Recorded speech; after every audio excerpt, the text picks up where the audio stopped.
మేము ISTS college నుంచి మాట్లాడుతున్నాము. మేము plant watering system, automatic plant watering system మీద వర్క్ చేసాము. ఇందులో ఇది సాయిల్ మాయిశ్చర్ సెన్సర్. ఇది ఇందులో డిప్ చేసినప్పుడు ఈ ఎల్ఈడి స్క్రీన్లో మనకి ఎంతైతే సాయిల్ మాయిశ్చర్ ఉంది ల్యాండ్లో అని చూపిస్తుంది, డిస్ప్లే చేస్తుంది. సో దీని మీద మోటార్ ఆన్ ఆర్ ఆఫ్ కూడా వస్తుంది అనమాట. ఏ పంటలకు యూస్ చేస్తారు?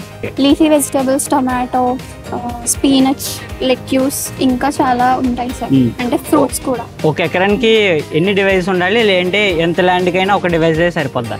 అంటే మల్టిపుల్ ఆఫ్ సెన్సార్స్ అనేవి కనెక్ట్ చేసుకోవాలి సార్, ఎందుకంటే ఇది మేము చిన్నది కదా సార్. ఇంకా దాన్ని బట్టి కొన్ని ఎక్కువ అయితే ఉండాలి. ఫ్యూచర్లో ఏమైనా ప్రొడక్ట్స్ తీసుకొచ్చే ఛాన్స్ ఉందా మీ దగ్గర నుంచి? ఇంకా లెమన్ ఒక ఐడియా ఉంది. లెమన్ పిక్ చేయడానికి చాలా హార్డ్ కదా, దాంట్లో అదేంటి ముళ్ళులు ఉంటాయి కాబట్టి దాన్ని డిటెక్ట్ చేసి కలర్ డిటెక్షన్ అదే పిక్ చేయాలి, లేబర్ తగ్గుతారు.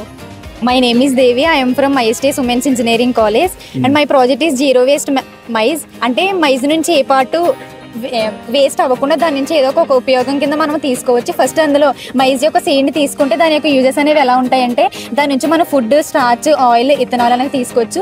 నెక్స్ట్ దీని నుంచి వచ్చే అనదర్ ప్రొడక్ట్ ఏంటంటే కాబ్ అంటే పొత్తు.